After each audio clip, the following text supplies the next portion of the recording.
salut à toutes et bienvenue à ce 89e numéro de la case du geek avec pour m'accompagner Madame Clémence. C'est moi. Et Monsieur Benjamin. Hello. Alors au programme aujourd'hui, nous parlerons de cinéma, nous parlerons de jeux vidéo, nous parlerons de films, nous aurons évidemment les 5 dernières minutes, ainsi que des vidéos japonaises, et en plus, évidemment, nous aurons un quiz pour savoir si oui ou non Clémence restera à 0 au niveau du score. Mais offrez-moi des points. Le jeu compte toujours gagner. Hein. C'est bon. Alors, eh bien, puisque nous avons l'habitude de commencer par les jeux vidéo, Attaque. Non. Les le chien a prétentieux, décidé attaque. d'attaquer Benjamin, eh bien, mon petit Pentachronique, tu vas essayer de te débrouiller avec le chien, et Oui. Ace Attorney 5. Exactement, donc Ace Attorney 5, le dernier jeu de la série d'Ace Attorney de Capcom, sorti donc il y a quelques semaines sur l'iShop de la 3DS. Ça va être assez compliqué. Bouffez les couilles. Ça va être assez compliqué. Donc Ace Attorney 5 de Capcom, on va continuer. Allez, ma fille. Ouais. Donc Ace Attorney 5 de Capcom sorti sur l'eShop de la 3DS, uniquement dématérialisé. Et c'est comme les précédents épisodes de la série d'Ace Attorney, on incarne Phoenix Wright, le célèbre avocat, qui revient sur le devant de la scène parce que en fait. C'est une femme. Exactement. Coming out. Non, dans l'épisode précédent, on jouait Un autre avocat. un autre avocat pour le Justice. Et en fait, cette fin était relativement ouverte. Et il s'avère en fait qu'il y a eu un changement d'équipe. Donc ce n'est plus le gars qui a fait la série d'Ace Attorney qui s'occupe du jeu, mais quelqu'un d'autre. Et donc ils ont décidé de remettre Phoenix Wright parce que c'est un peu le personnage qui fait vendre la série.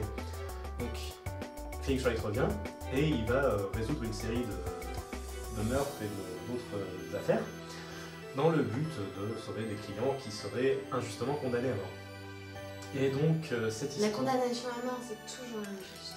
Exactement. Tout à fait. Ouais. Votez Clémence 2017. Militant. Et donc dans cet épisode, en fait, il y a beaucoup d'affaires assez intéressantes, c'est toujours très bien écrit, il y a toujours de très bons mystères. Sauf qu'il y a juste un seul bémol, c'est que donc le gars qui a fait la série n'est plus là. Donc ils ont décidé de créer des nouveaux personnages, une nouvelle histoire, de se Est-ce qu'il focaliser y a sur des ces personnages plus charismatiques que l'espèce de sale pute autrichienne sadomasochiste? Est-ce que vous vous en souvenez? Petite jupe en cuir et tout, elle avait un fouet. Oui. Ouais. Dans le tribunal, elle avait son objection.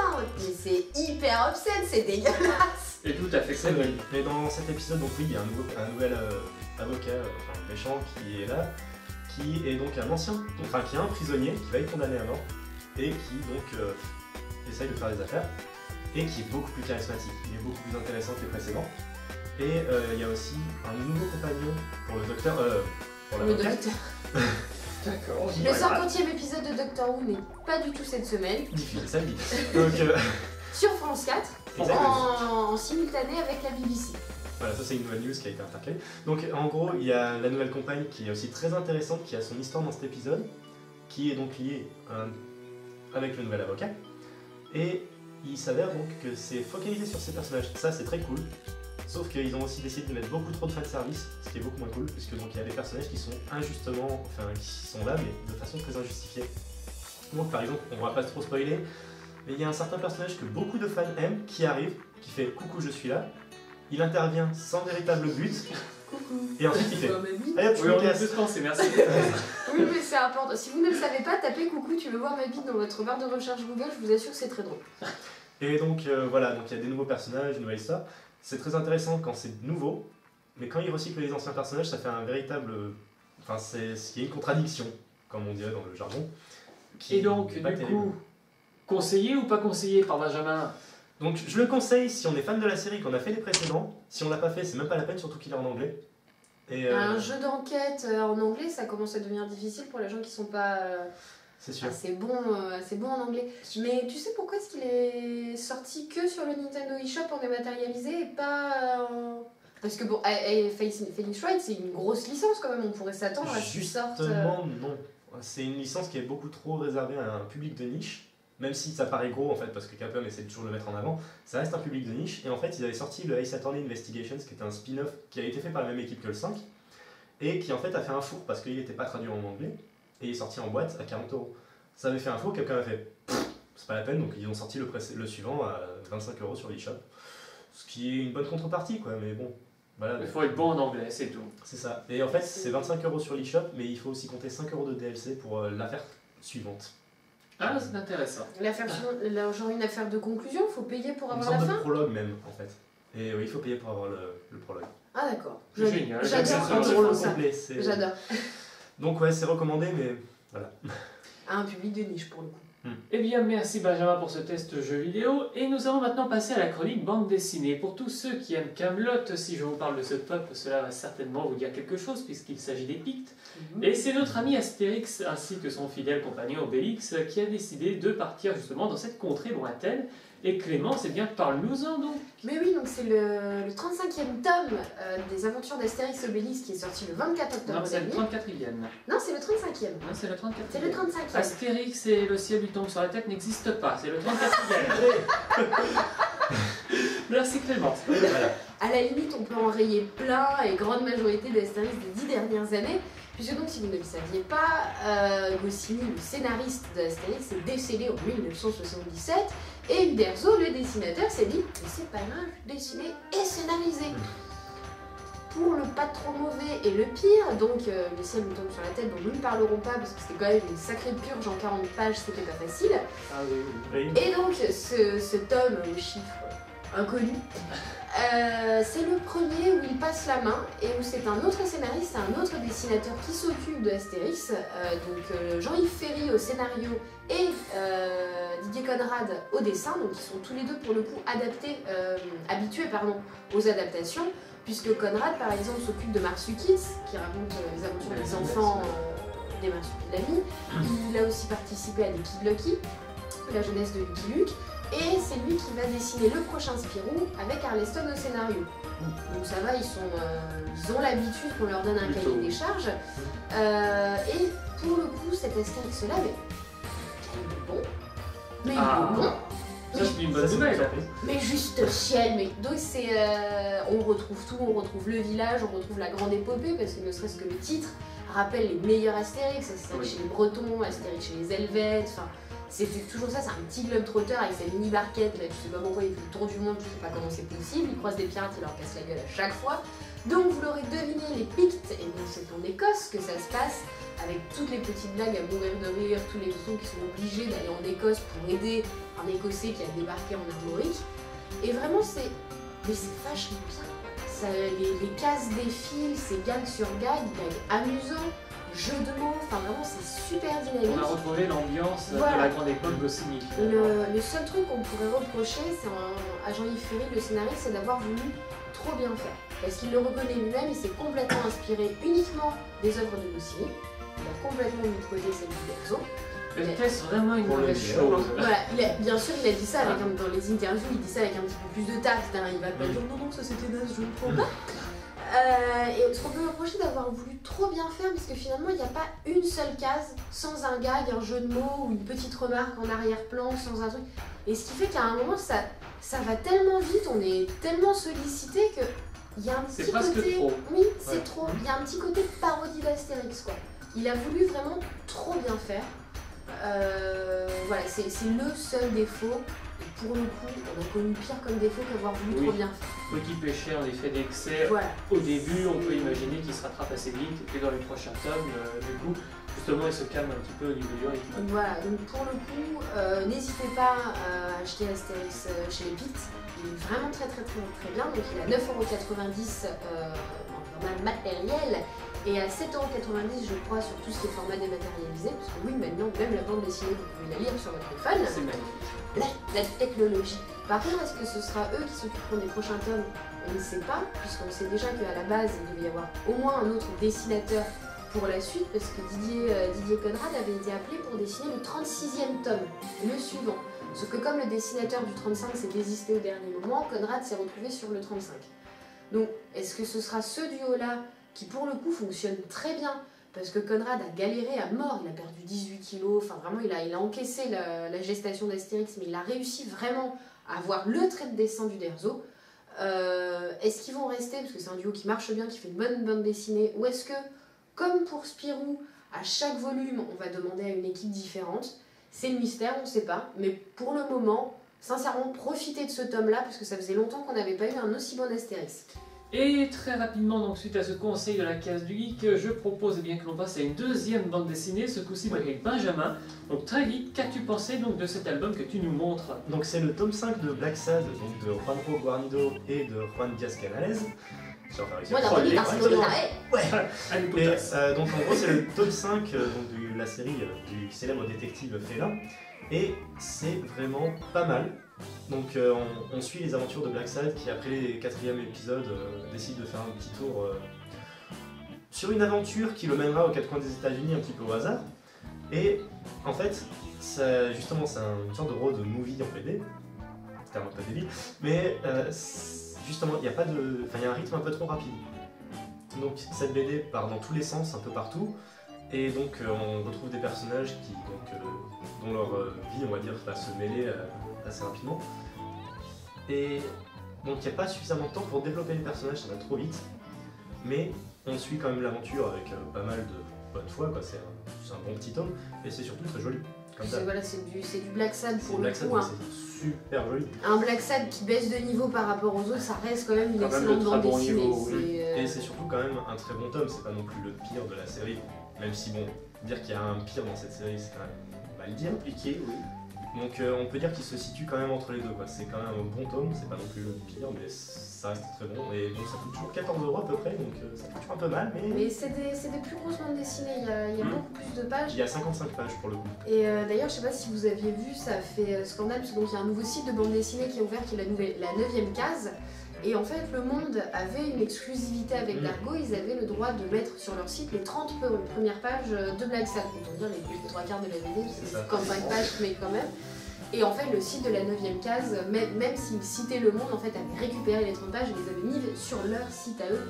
Donc ça avait fait un petit peu scandale entre Dargo, Le Monde et la 9e case sur comment ça se passe. Enfin bref, Black Sad, c'est vraiment un événement, quoi. Donc Black Sad, un album lui aussi conseillé? Très conseillé, et d'ailleurs il y aura, donc pour les Bordelais, le 28 novembre, il y aura Guarnido qui sera là en dédicace à Mola, à la librairie Mola. Et occupez-vous-en dès maintenant, parce que forcément c'est sur place limitée, plus ou moins par tirage au sort. N'hésitez pas à aller sur le site de la librairie bordelaise Mola, si vous voulez avoir une chance d'avoir votre dédicace, parce que ça va pas être facile. Donc pour conclure, finalement, deux bandes dessinées conseillées par la case du geek, on pourrait traiter d'éjaculateur précoce, c'est sympa, mais un peu trop rapide dans le rythme. Voilà. C'est une bonne semaine. Je vous propose donc maintenant quelques petites sélections des pubs japonaises débiles que nous avons trouvées pour vous, et on se retrouve juste après pour la critique du film Thor 2 avec notre ami Clémence. Ça va envoyer l'Asgardien. うどんでもうどんでも野菜と仲良くやってますうどんがねパスタみたいにおしゃれですうどんでねセレブに昼時過ごしたい主人は駅の立ち食いでレンジでチンするうどんデリチェチェチェドルチェチェチェチェドルチェお邪魔しますチェチェチェドルチェチェチェチェドルチェ贅沢トッピングアイスチェチェチェドルチェタイム今度のミルキーはまるでスイーツ新しい生クリームがすごい生ミルキー出たキャンペーン中 Nous revoilà donc après cette sélection des pubs japonaises pour parler un petit peu de cinéma. Hein Clémence? Alors, cinéma, j'irais peut-être pas jusque-là. Bon, de navet. Alors, parlons donc de Thor 2. Donc, il faut savoir que j'avais adoré le premier film Thor. Vraiment, c'est un film qui pour moi est mal aimé, parce qu'il y a plein de gens qui en disent beaucoup mal. Moi, je l'ai trouvé très très bon, très shakespearien, enfin bref. Ce qui fait que Thor 2, je l'attendais vraiment avec beaucoup d'impatience. J'ai commencé un petit peu à avoir les steaks à fouette quand ils ont viré le réalisateur. Parce que oui, le film est arrivé en post-production, au montage, ils ont vu le truc, ils ont fait mec tu dégages. Ils l'ont viré en cours de... Déjà tu commences un peu à flipper. Oui, en effet. Tu te dis je pense qu'on va encaisser, et donc oui, le film est mal écrit, mal réalisé, les personnages ne sont pas crédibles une seule seconde. Mention spéciale à Nathalie Portman, qui est donc un personnage très mal écrit. Déjà dans le premier film, le personnage de Jane Foster, on a eu beaucoup de mal à y croire.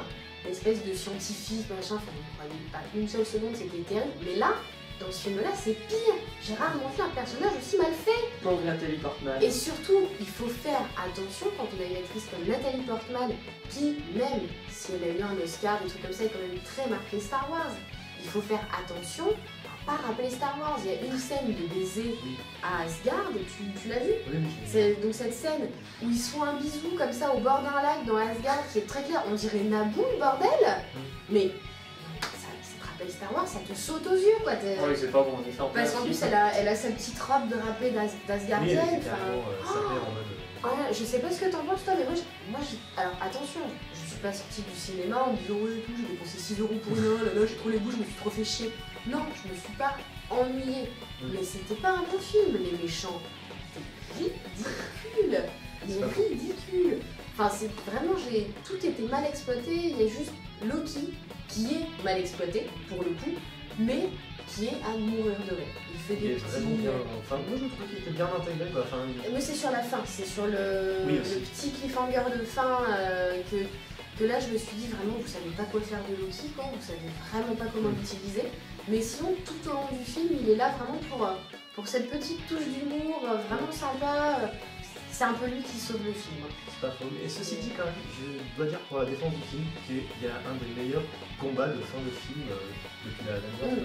C'est vrai, il y a tout. Et la plus drôle surtout, enfin, c'est inattendu. J'ai vraiment bien aimé celle-là. La scène de combat est classe, il y a toute une histoire de portail, de trucs, t'as le marteau qui voyage de dimension en dimension, il le récupère, clac, enfin bref, c'est vraiment impressionnant. Et puis surtout, on peut le défendre, parce que souvenez-vous, mesdemoiselles, tout le monde s'en rappelle, de cette scène avec Thor, torse nu qui débarque dans la cuisine. Là, ils ont fait mieux, c'est-à-dire que dans les 10 premières minutes de film, il y a un très long plan, en gros plan, qui remonte le long du torse nu de Thor, légèrement mouillé parce qu'il est en train de se laver. Le tout dans la pénombre, légèrement éclairé par une chandelle. On se croirait dans un film érotique, c'est fabuleux. Enfin vraiment, ouais, c'est ce qui sauve le film, hein, ça fait plaisir quand on va voir ça. Ça dépend qui. Ça dépend qui. Ça veut sauver le film, personnellement. fait plaisir. Ça joue la carte du kitsch à fond, moi j'ai bien aimé pour le coup, enfin bon c'est pas non plus génialissime, mais c'est fun. Oui, c'est fait, moi j'ai vraiment été déçue parce que j'avais été donc habituée entre guillemets par ce premier Thor qui était bien réalisé. Pour moi, Asgard était bien filmé, bien. Là, les plans sont toujours les mêmes, c'est toujours des plans larges, des perspectives et tout. Enfin, vraiment, il n'y a aucune originalité, aucun montage vraiment intéressant. Donc, voilà, c'est pas un mauvais film, hein, c'est pas une grosse daubasse qu'on déteste aller voir, mais il y a un petit côté gâchis, parce qu'il y avait quand même une superbe matière première. Kenneth Branagh, le réalisateur du premier Thor, avait vraiment laissé de la matière et laissé un bon souvenir. Ouais, gros gâchis pour Thor 2, GT. Mais aussi, on vous conseille de rester jusqu'à la fin du film. Oui, parce qu'il y n'oubliez a pas. 2 scènes, il n'y en a pas qu'une, mais il y en a deux. N'oubliez pas les petites scènes de fin, comme toujours à la fin des films Marvel, et qui annoncent... Les Gardiens de la Galaxie, voilà, ça a l'air bien cool. Hein. Donc si vous ne savez pas qui sont les Gardiens de la Galaxie, je vous invite à aller regarder sur internet. Je pense que d'ici quelques temps, on fera un petit sujet sur les Gardiens de la Galaxie, parce que c'est des héros assez méconnus en France, mais ils arrivent. Et donc Thor 2, bien film pas forcément concilié par la case du geek, mais on vous parlera évidemment de Thor haut et de Thor chez. Voilà, celle-là je voulais la faire. Voilà. Tu vois, si je devais m'accorder des points moi-même, je m'accorderais 5 là comme ça, cadeau c'est pour moi. Tes points parlant de 5, tiens, c'est les 5 dernières minutes. C'est réveillant. Les 5 dernières minutes, donc le moment où je pose des petites questions à mes chroniqueurs sur l'actualité. Et non, ça ne rapporte pas de points puisqu'il faut donner très rapidement un avis concernant ce dont je vais vous parler. Si j'ai pas Vas-y, de je points, suis ça prêt là, m'intéresse pas. je vais gagner de. Alors, Non, c'est pas ça. je voulais vous parler donc de la PlayStation 4 qui est sortie le 15 novembre aux États-Unis, qui sort donc le 29 novembre en Europe, et dont pratiquement 1% des consoles subissent quand même de gros plantages. Alors Sony estime que c'est quand même pas spécialement très grave, que ce n'est que 1%. Rappelons tout de même qu'au départ Sony voulait qu'il n'y ait que 0,4% du parc de ces consoles qui soit touché par ces plantages. Alors mes petits chroniqueurs, un avis très vite sur ces plantages de consoles. Je laisse commencer. Bien, vu que la rumeur comme quoi c'est des employés de Foxconn qui auraient saboté volontairement les consoles, je dirais c'est normal. Et de toute façon, enfin voilà quoi, ça, je dirais Sony l'a bien mérité. Moi je trouve ça un peu naze, sachant que déjà il n'avait pas assez de consoles en stock. Ça fait longtemps qu'on ne peut plus précommander sa PS3 ou que sa PS4, pardon. Et si on la précommande, on ne l'a pas avant février ou mars. Donc déjà, ils ont chié dans la colle pour les stocks. Et ensuite, Moi, ça ne m'étonne pas, parce que quand on fait une console new gen qui vient de sortir à la sortie à un aussi bas prix, il y a forcément à un moment un truc qui couille. Après, en effet, C'est sûr. 1%, c'est pas énorme, mais ça veut dire qu'ils ont quand même mis leur console en vente en sachant qu'il allait y avoir des ratés, en sachant très bien combien de consoles allaient rater, et ça, vraiment, c'est très très limite. Et 1%, c'est toujours trop quand on est le 1% sur lequel Voilà. ça tombe. C'est ça. Et alors, petite news suivante des 5 dernières minutes, Microsoft et donc sa Xbox One a annoncé dernièrement avoir investi pratiquement 100 millions de dollars dans différents prototypes de manettes. Avec par exemple, eh bien dans ces prototypes, il y avait des manettes qui avaient un projecteur, une manette qui avait une caméra intégrée, et alors là, on atteint les sommets du magnifique, une manette avec un diffuseur de parfum. Envie pure. Moi, j'aurais trop aimé jouer à Silent Hill, tu vois, avec ça. Ça aurait été tellement bon. Parfum cadavre. Exactement. Miam, miam. Ouais, non, mais dépenser plus de 100 millions, c'est pas mal, quoi. Surtout pour au final avoir là La- des 3 consoles new gen, Wii U, PS4 La manette et la plus One, basique. c'est ça. la manette la moins innovante, quoi. Après, C'est ça. pour moi, c'est pas un défaut de pas avoir une manette Non, c'est innovante. sûr. Mais c'est un peu ballot d'avoir dépensé autant d'argent C'est ça, pour pour ça. avoir une manette à la con, quoi. Ouais. Mais je pense qu'ils ont voulu trop rebondir sur la Wii U, qui pour le coup, elle est peut-être allée un petit peu trop loin, mais avait vraiment une manette originale. Je pense qu'ils se sont dit, ouais les gars, tout c'est pour nous. Eh ben non, c'est pas pour vous. Ouais, non. Et alors, dernière petite news, Snapchat. Vous connaissez Voilà. C'est évidemment quelque Qui a chose. voulu être Chez les acheté par adolescents. le petit Facebook pour la somme de 3 milliards de dollars, par Google pour la somme de 4 milliards de dollars. De Google pardon. Dollar. De Google Dollar, oui. On va y arriver un jour au Google Dollar, croyez-moi. Et donc ce petit Snapchat donc, a refusé les ventes pour la simple et bonne raison, c'est qu'ils attendaient d'atteindre un score, on va dire, assez considérable. Mais ce qu'il faut savoir, qu'il y a plus de 4 millions de photos partagées sur ce site par jour, ce qui en fait donc le site de partage de photos premier avant Facebook.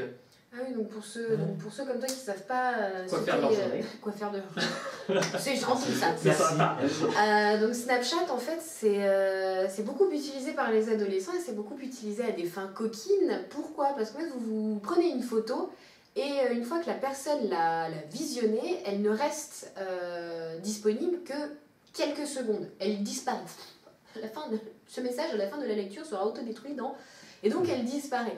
Donc ça pose des petits soucis, les gars, on n'est pas bêtes, hein. Il y a quelque chose qui s'appelle le cloud, donc arrêtez d'envoyer des photos de vos zizi, hein, Oui. parce que quelque part il y a un monsieur ou une madame Snapchat qui ont tout ça dans leur base de données. Voilà. Ce n'est pas parce que la personne à qui vous l'avez envoyé ne pourra pas profiter de cette vue pendant des jours que eux ne le peuvent pas, donc c'est un peu une idée naze. Et voilà, comme ça disparaît très vite, c'est beaucoup utilisé à des fins coquines.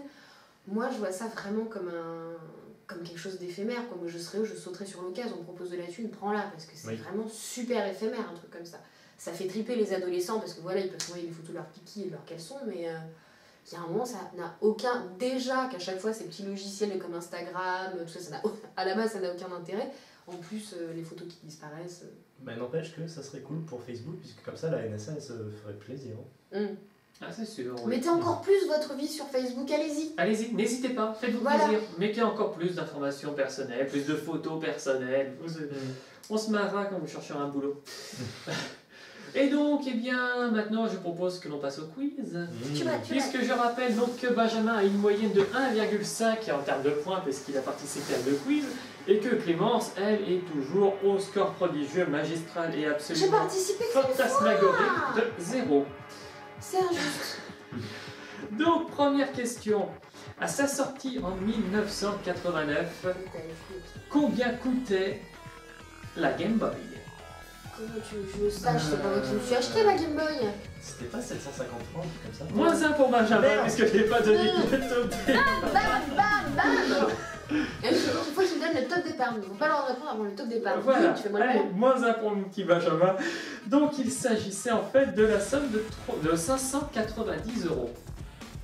Donc Non, bien francs. plus que 750 francs. 590 francs, pardon, donc 90 euros évidemment. Ah ok, Oui. Oui, non, mais pas n'importe plus quoi. cher que ça, cette Non, la Game Boy cette était très bestiole. abordable. Oui, C'est oui, oui. pour ça qu'elle a fait un cadeau sur celle-là. Exactement. Ah là là, ma petite Game Boy tank. Deuxième question. Comment s'appelle la ville du vice et du péché au cœur de la série de comics écrits et dessinés par Frank Miller? Top départ. Sin City. je n'accorde pas de points puisque évidemment les réponses ont été données en même temps, mais il s'agit en effet de SimCity. Et donc si vous nous regardez, Avec un film très bien adapté pour le coup avec Jessica Alba. Elle vous fait vous pas rendez que de la donc merde. compte que pour la donation des points, je suis ce qu'on appelle un fils de pute. Troisième question. Quel prénom Robin Williams a-t-il donné à sa fille en hommage à son jeu vidéo préféré? Top départ. Zelda. Ah, un point pour Clémence. Un point pour Clémence, puisqu'en effet, il s'agit du jeu Zelda. Zelda Williams. Et c'est d'ailleurs pour ça qu'on a eu droit à ces magnifiques publicités avec Robbie Williams et Et sa Zelda. fille qui donc... Qui jouait au Zelda, le truc tout pourri sur DS avec les trains Spirit Track, c'est ça? C'était Ocarina of Time. C'était ok. Ah oui, non, je dis une bêtise, c'était pour la prise. Pardon, excusez. Merde.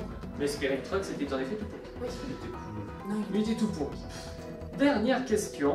Quelle console de jeu s'est le mieux vendue de toute cette dernière génération de consoles? Top départ. La Ah oui. Xbox 360. La Nintendo DS. T'as pas précisé portable ou ça? Ah, J'ai parlé de console, j'ai pas précisé de salon Ah, ou portable. mince. J'aurais pu faire un peu. Ah oui, alors là on s'est fait visiter parce que pour la Nintendo DS en plus qui est celle avec le plus de déclinaisons parce qu'en fait tout le monde pense que la 3DS c'est une nouvelle console, en fait non. Sachant qu'il y a le terme Nintendo DS dedans, c'est un dérivé de la DS. Donc on a la DS, on a la DSi, on a la DS Lite, la DS XL, on a la 3DS, la 3DS XL, la 2DS. Et bientôt chez vous, la 0DS. Wouh! Donc pour le petit rappel des scores, nous avons Benjamin qui est à -1, nous avons Clémence qui a 1 point, et donc tout cela s'additionne et se moyenne sur le petit tableau qui est là à côté de nous, mais voilà, invisible, mais que Effet vous spécial. voyez, ouh, il fait spécial, mais que du coup vous pouvez voir maintenant comment tout le monde est classé. Voilà donc pour l'émission de cette semaine. On vous remercie tous et toutes de l'avoir passé en notre compagnie et vous pouvez profiter donc de la tronche réjouie de Benjamin d'avoir eu -1. On se retrouve donc dans 15 jours. En attendant, geekez bien. Salut à tous. Bisous!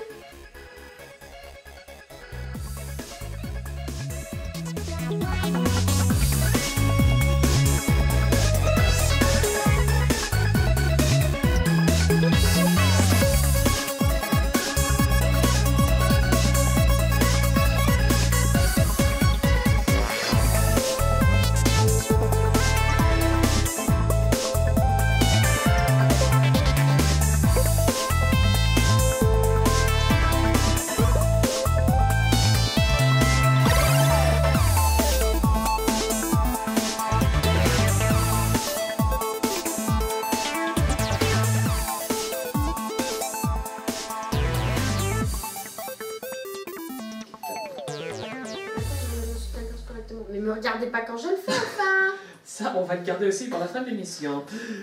Surtout qu'en plus ça tourne. C'est vrai? Oui. Ouais. 5, 4, 3, 2, 1. Gênez-vous là!